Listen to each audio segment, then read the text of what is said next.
لوگوں کو ان کی خواہشوں کی چیزیں یعنی عورتیں اور بیٹے اور سونے اور چاندی کے بڑے بڑے ڈھیر اور نشان لگے ہوئے گھوڑے اور مویشی اور کھیتی بڑی زینت دار معلوم ہوتی ہیں، مگر یہ سب دنیا ہی کی زندگی کے سامان ہیں اور اللہ کے پاس بہت اچھا ٹھکانہ ہے۔ اے پیغمبر، ان سے کہو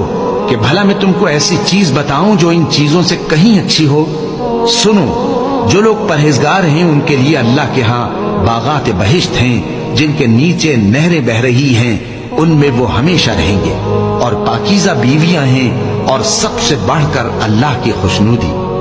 اور اللہ اپنے سب بندوں کو دیکھ رہا ہے جو اللہ سے التجا کرتے ہیں کہ اے پروردگار، ہم ایمان لے آئے سو ہم کو ہمارے گناہ معاف فرما اور ہم کو دوزخ کے عذاب سے محفوظ رکھ۔ یہ وہ لوگ ہیں جو مشکلات میں صبر کرتے اور سچ بولتے اور عبادت میں لگے رہتے